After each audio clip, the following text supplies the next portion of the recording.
You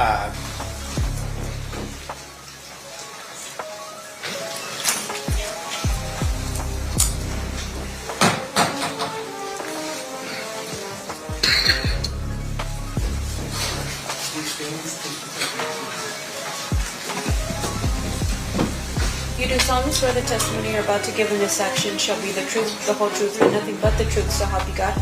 Yes. You may be seated.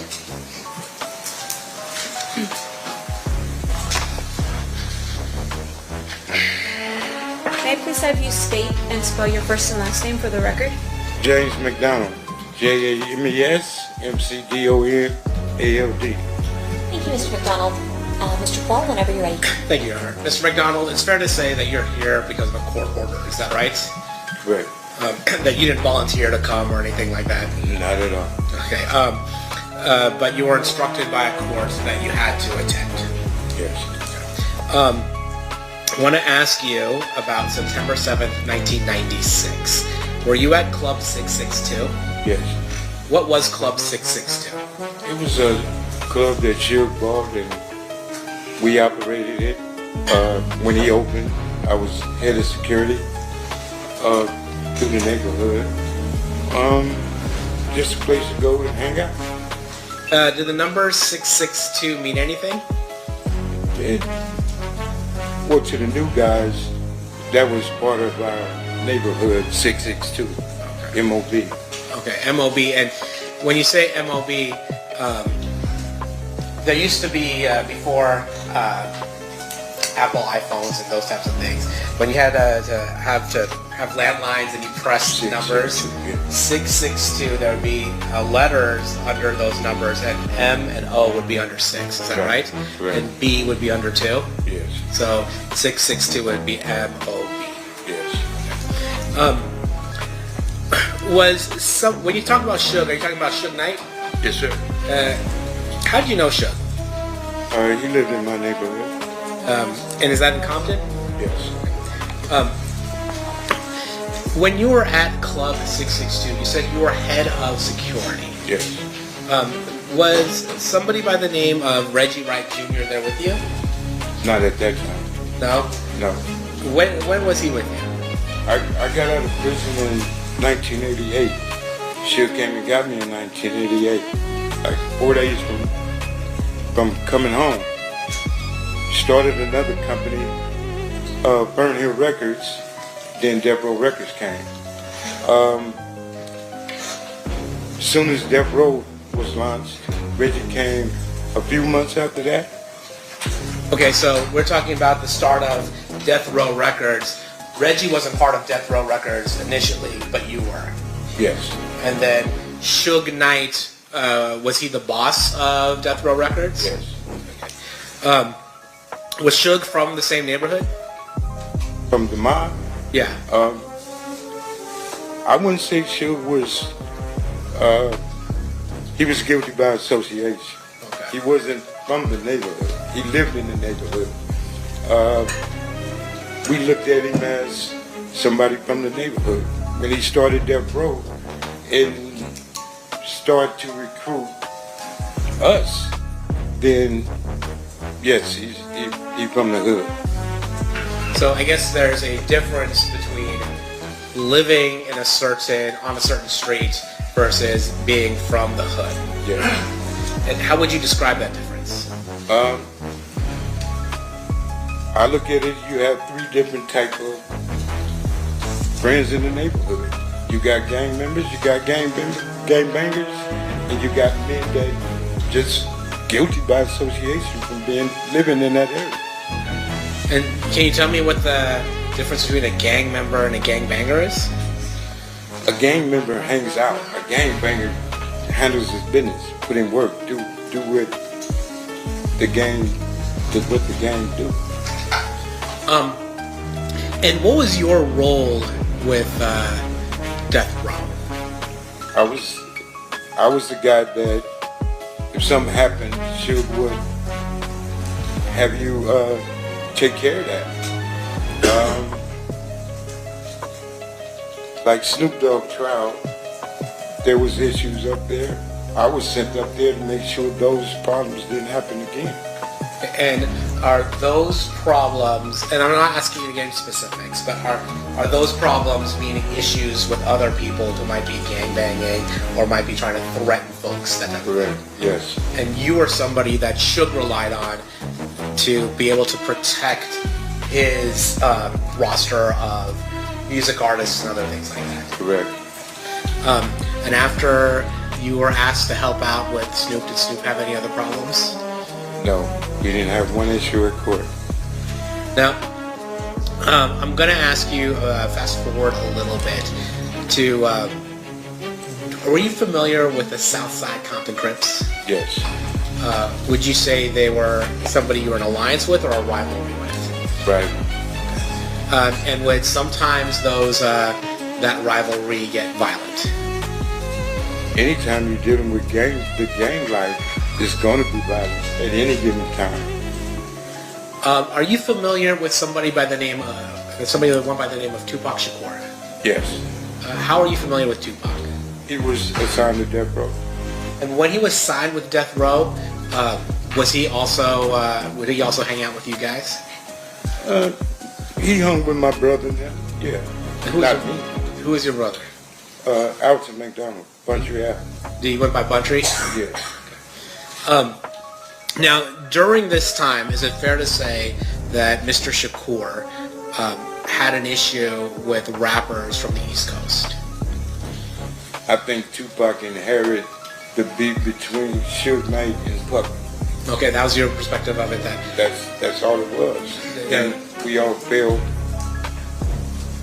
some of us fell victim to it because we allowed ourselves to be a part of the BS, should I say. And that was a situation between record companies, not gangs.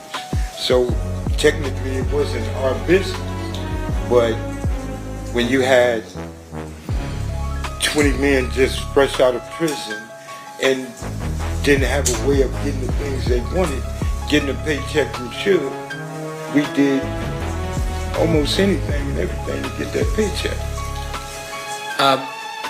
Now, was there another gang that was associated with Bad Boy Records, the East Coast record company that Puffy had? The only one I know of is Southside. And did that escalate the tension between Mob Piru and Southside? At the time, there was no at war, it was peace. And when the two record companies got into it, Bad Boy went to Keefe D and Suge came to us. So that intertwined everything, and we had issues. Do you recall any instances that you were at where there were those issues manifested itself in terms of violence? Are you serious? Don't ask me that right here. I can't say that on both sides. When each neighborhood met each other, there was a lot of tension. I'd say that. Now I want to talk a little bit about September 7th, 1996. Were you in Las Vegas on September 7th of 1996? Yes. Why were you in Las Vegas? To run the security at 662. We were having issues with individuals that said that they were coming for whatever reason they was coming for, and to come to 662. My job was to not let that happen. Similar to the kind of security you were asked to apply in the whole Snoop Dogg situation.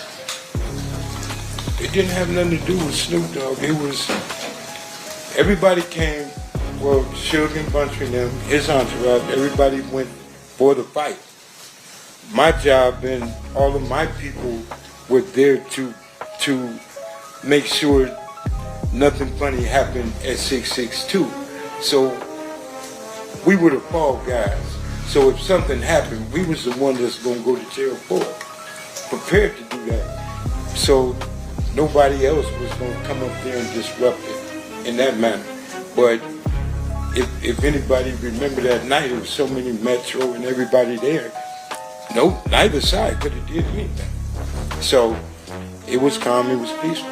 So when you say there's so much Metro there, you're talking about so much Metro at Club 662? It was police all over the place. Now you said you were there to be on the lookout for something. What were you? You said I was on the lookout for nothing. I apologize. You were there. You were there in order to ensure there weren't any problems. Is that fair? To make sure everything was good. And because you had heard there might be some issues. Right. And what were the issues that you were concerned about? Individuals coming up there creating an issue we was having with different sides of from with Crips, period. Yeah. So you were worried about Crips. Not worried. So I'm sorry. You were there providing security to ensure that Crips did not initiate any violence at Club 662. Not just Crips, that nothing would happen. Okay. Period. Okay. And then when you were there, was Reggie Wright Jr. with you that night at September 7th, 1996 at Club 662? Yes. What was Reggie doing there? Reggie's job was to watch me and make sure I don't get in trouble. Everybody knew how I was. So Reggie, everybody else went to the fights. Reggie was there to watch me with the people that was there. And I'm guessing that you were not the only person there making sure there wasn't any problems at Club 662. Positive, it was 30, 45 rooms there. And again, that was to make sure that there wasn't any violence that occurred at Club 662. Right. When at some point that night, do you learn that Tupac or Suge had been shot? That night, yes. Can you tell me how you learned about that? Well, people was coming back and was explaining that Tupac and Suge just got shot. Everybody was in a uproar. A lot of people started leaving, trying to get over there on Cobalt. We couldn't leave because we didn't pay to do this here. It wasn't too long after people started coming back, like Haron came back and went to the hospital. The majority of the people was leaving and then coming back because that night they said Tupac was going to be all right. And even Suge came back with a little bandage on his head. And we thought everything was good. People kept partying. So, and when Suge came back, you said he had a bandage on his head. But the dude said he got shot, but he was grazed, a little scar, but nothing penetrated. Some people would describe being shot in the head, even slightly. He described that, I mean, yeah. He's wrong. All right.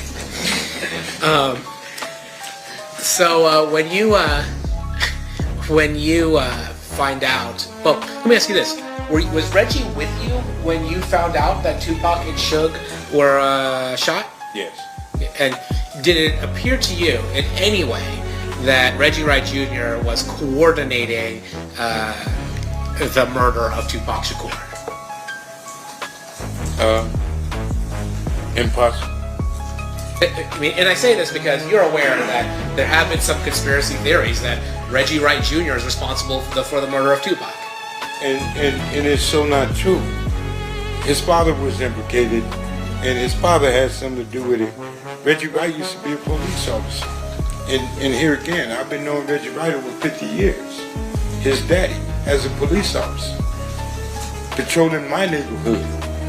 He done took me to jail many times when I messed up. If Reggie killed Tupac, then Death Row is over with. Tupac was the money source. Tupac was that guy in Death Row. So Reggie would have had a problem if he would have did that. And Suge, I truly believe Suge would have opened his mouth if Reggie betrayed him like that. So people say what they want to say. After that night, do you stick around in Las Vegas or do you go back to Compton? Well, I stayed in Vegas, and We left that morning because we knew we was going to have neighborhood issues, and everybody left and went back to company. Why were you thinking you might have neighborhood issues? You asked me some.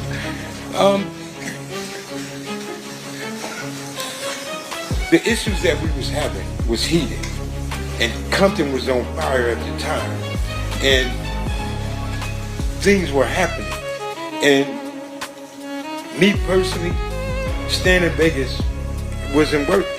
That man in the hospital, it's time to go and protect your home front and be prepared for whatever happened there. You know what I'm saying?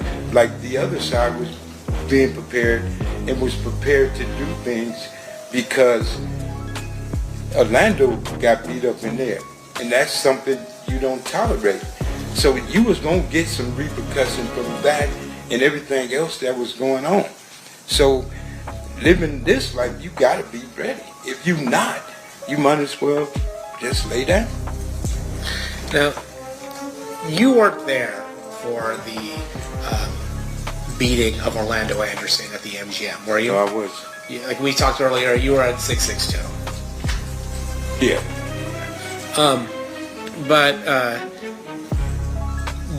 Are you aware of why Orlando was targeted?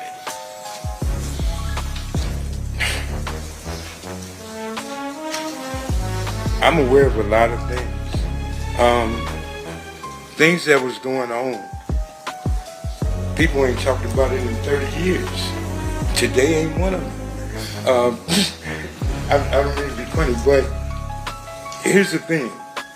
A lot of things happened that night. A lot of things happened weeks and weeks after that night. Me or anybody else bringing up the dead is wrong. A lot of people got hurt behind this situation in itself.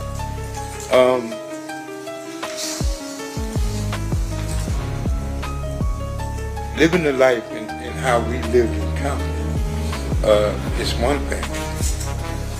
You bring back all of the guys that made it, like me, I'm 61 years old now, to rehash and relive this situation again. I told every attorney in here that tried to get me to come here, you better treat me as a hostile witness. And I think that's where I'm about to go now, because you're asking me questions. I can't answer those questions. Okay, well, let me ask you this. I'm not going to speak on Orlando. Let me ask you something about yourself. There was a rumor that Tupac had knocked you out one time. I'd have killed him. That would have been your response if that happened. Yeah, I'm being honest with you and everybody else. I said it on my podcast show. Him, Suge, and my brother. I'd have shot all three of them if he touched me. That's how I was living. Why is that? That's what I was back then. And so, is it fair to say that your reputation and your standing in the neighborhood would require you to do something if you're going to get punked by somebody like Tupac? You don't have a choice, or you can't be there. I'm sorry. We're doing some side talking. No, that's my fault. I asked, being in the life that you were, if somebody like Tupac is punking you, like by punching you in the face or something like that, you would have to retaliate, or you would lose your place in the neighborhood. You would have to go back home and fight everybody that called you a punk. You would have to go. There's some rules that you roll with, and some rules you just gotta handle. Certain things need to be dealt with, adjusted, living that life. And when I was living that life, it wasn't no ifs, ands, or buts. It wasn't no, oh, you get a pass. No, I would have shot him, to be honest. So then you had mentioned, I'm not going to ask you to go into any specifics, but you had mentioned that after what happened here in Las Vegas, there were issues between the neighborhoods. How long did that last? Was it like, all right, one day we're good, everything's done, or did it last for longer than that? No, it was tension in the air for quite a long time, until I guess both sides, and he might agree, just said, let that shit go. Because it really wasn't our beef. This was between Suge Knight and Keefe D. And people put themselves in situations like myself. I'm guilty as everybody else. Like myself, I put myself in a situation to protect something and somebody that didn't have nothing to do with me. I did it for a paycheck. I did it on some just because. I'm older now. I get it. But we did things for all the wrong reasons at that time, in them days.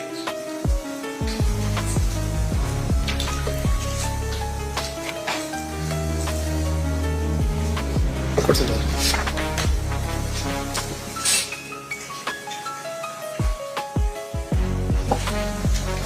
Your Honor, Steve will pass on this. Okay. Cross-examination, Mr. Sims. Sir, have you ever met me? Excuse me? Have you ever met me before? No. Have you ever spoken to the district attorneys prior to your testimony here today? Once. And is that what you're referring to as the time that you told them, like, hey, any attorney here is going to treat me as hostile because... Yeah, I told him I didn't have nothing to do with it. Now, a couple questions for you, sir. This is more for clarification. So on the night of the murder, you were working as the head of security for 662. Yes. Explain for us a little bit about the club. Was that Suge's club or was it somebody else's club? Sure, to my understanding. Okay. And when you were there as head of security, were you there, had you worked there as head of security prior to this particular night? We did an event there once before. Yeah, same thing. Okay. And on this particular night, was this an event like some type of fundraiser or something for police officers or anything like that? Do you recall what the event was for? We wouldn't have been there. Okay. No. What was the reason for the event? It was Mike Tyson fight. Tyson was coming back. Tupac was supposed to perform like other people, and we was there for that. Okay. Can you describe for us how big the club is so that we can... 30 years ago, a little bit bigger than this room. So it's relatively, it's not like a two-story. It's not, it's you know. small. All right. And in terms of the club itself, you were there and you were sharing with us that there were other people that were there. Yeah. Law enforcement as well as I don't know, people from your side of town. Oh, law enforcement was outside. The Metro would say, why y'all put words in my mouth? Sure. They were outside. Okay. We were on the inside. Wasn't no law enforcement mingling with us. So, as far as you know, law enforcement wasn't hired by Reggie Wright to provide additional security? No, this was Club Metro security? posted up all over the place. And so they were there specifically just harass or just send a warning or what? No, they were there. Like when you have events in Las Vegas, everybody knows. You're going to see Metro here, every block.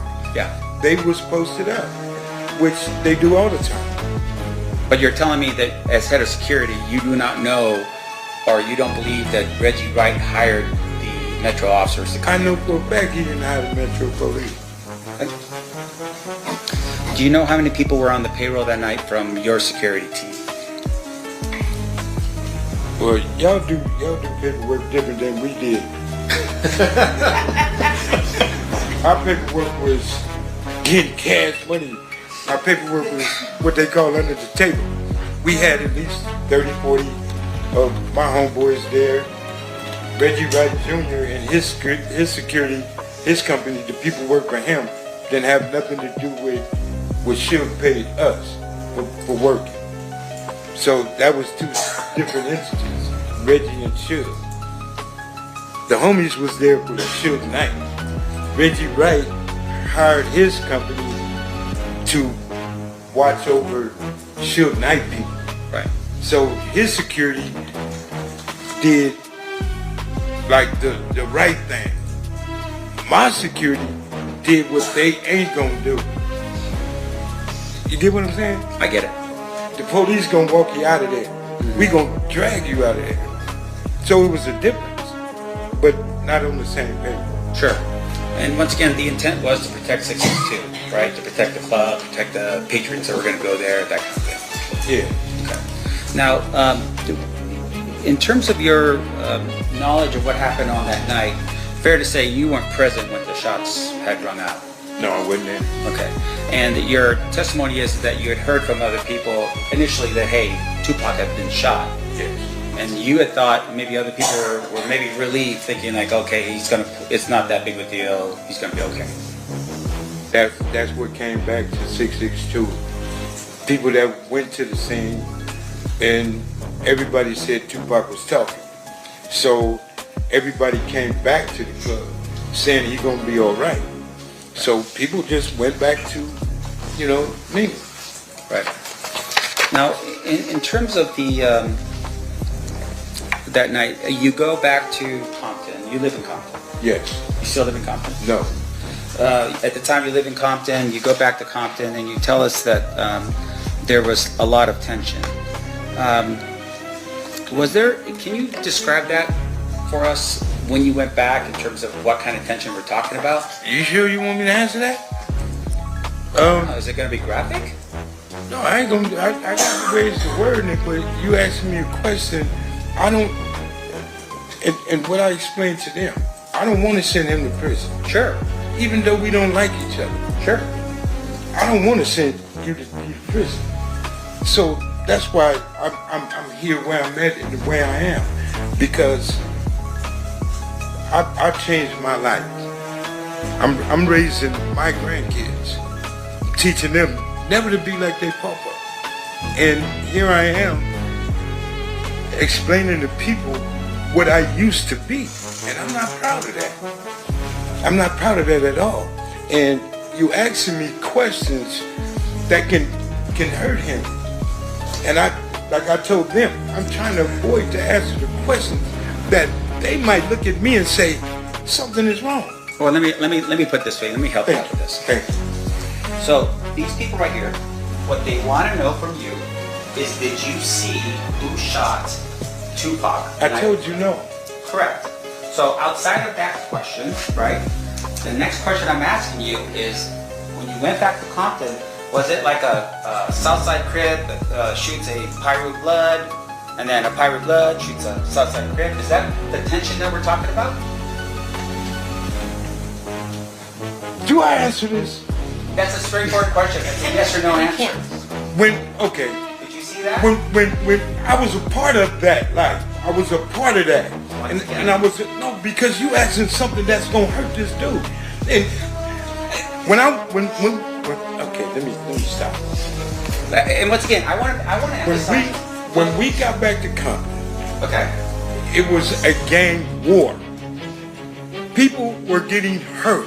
Okay. People was being sought. People were looking for certain individuals from his neighborhood, Okay. as well they did mine. Okay. But Orlando, him, and certain other people were being sought because people wanted to kill them. Sure. Were they the only ones that they wanted to kill? Am I the only one up in here? No, they weren't the only one. It's his neighborhood in particular. But they were the main subjects of a gang war. It was in the middle, such as me. So you're telling us that people back home somehow had some type of information that said that guy, as a bunch of other people, were involved in what? In the murder of Tupac. Okay. Well, my question to you. Stop. Can you focus on me for a second, sir? Yeah, I will. And I apologize. I just want to make sure that we're clear, okay? When you speak. In terms of that information, none of those people were there, right?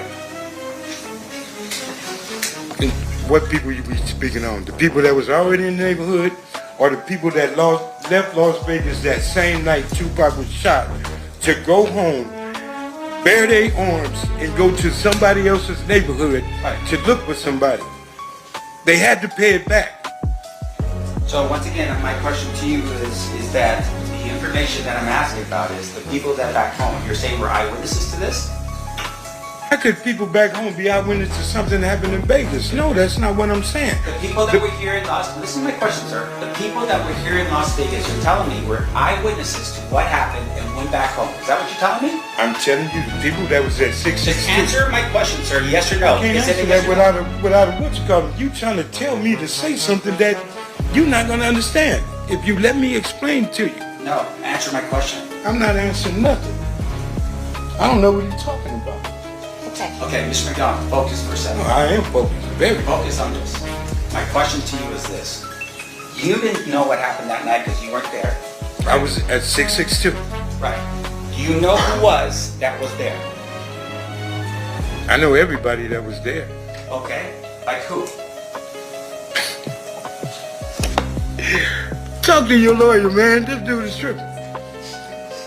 I'm not gonna explain that. I can't answer that. Okay, let me ask you this next question then. You are telling us that people back in Compton, for some reason, knew what happened here in Las Vegas. A phone conversation. People found out when people left Las Vegas the same night Tupac was shot, went straight back to Compton. It only takes 3.5 hours to get home. Sure. Yes, it wasn't a problem for people to find out what happened. No problem at all. They got on their phones, they texted people, they let them know what happened here on the night of the shooting. Yeah. They had walkie-talkies, they had all kind of phones. They had ways to call people to say whatever. But when people left Las Vegas that same night, after they found out and got in their cars and went home because it was a situation, Pac was shot. Retaliation is a mug. Come on, man, you got it. Like, it was for real, for real. All of this was for real. Now, the night of the shooting, did you have a walkie-talkie, a Nextel thing or something like that? No. Did Reggie Wright? I don't know what he had. I don't know how much money he had in his pocket. I don't know what he had on his hip. But you were the head of securities, but you're telling us you did not have any type of device. Right way security has nothing to do with the gangbanging security, power rules, whatever you want to call it. They had nothing to do with us. Okay. The phones that Suge had for certain individuals, they had the phones. Like the guy that was bodyguard for Tupac that night. Like some of the guys that was at the Tyson fight, like Suge Knight. Certain individuals had phones. Yes, they did. Okay, so, all right, I get what you're saying. You're not there, but you're saying other people were. Yes, I'm saying there was a lot of people there. A lot of people were there at the shooting that took place. That was in the entourage, yes. Let's see. Okay, just one final question. You're here today, and I think the state had asked this question under a subpoena. You're ordered to be here today, right? Yes. In terms of that subpoena, for instance, is that's the only reason why you're here is because of that subpoena? I don't have no other reason to be here. Yeah. In order for you to get that subpoena, you were served that subpoena back in California Yes. by a police officer? I don't know, he wasn't in uniform. Okay. And that order required you to go to a court in I California? had to go to court and evict the bill. And then that court in California said you have to show up here. And in that court, I cussed them out and told them, you can't make me do nothing. Right. And in that court, they told me that I would be in attempted court. Me raising my grandkids, I'm not going to put my grandkids in the car and move somewhere so y'all can't find me. So all that running and living a different life, I ain't doing it. So I agreed to come. And like I explained to everybody in here, you ask me something, I'm going to be honest about it. You ask me something I don't want to talk about, you're going to have a problem. Treat me as a hostile witness. You're not going to talk to me and tell me as a grown man what I have to do up here. I'm not finna send him to prison. You are. So the accusation now is because of the fact that we're trying to ask you questions, you're blaming it on me. You asking me questions. If I just like answer your questions, we gonna have a problem in here, a misunderstanding. And you're asking me something that wouldn't be good for him. Right. And once again, I just want to look. We're just trying to figure out who shot the ball. You're telling us that you weren't there to see. That's all I want to know. At the end of the day, that's it. Right? Was I in the entourage when Tupac got shot? No. Okay. Nothing else, right? I was at 662. I mean, that ain't hard. That's easy math. No further questions. Anything further, State? Jesus. All right, we've got one more phase, and then we'll let you out of here. Okay. Ladies and gentlemen of the jury, any questions for this witness? Seeing no hands, oh, we do have one. Okay, hang on one second.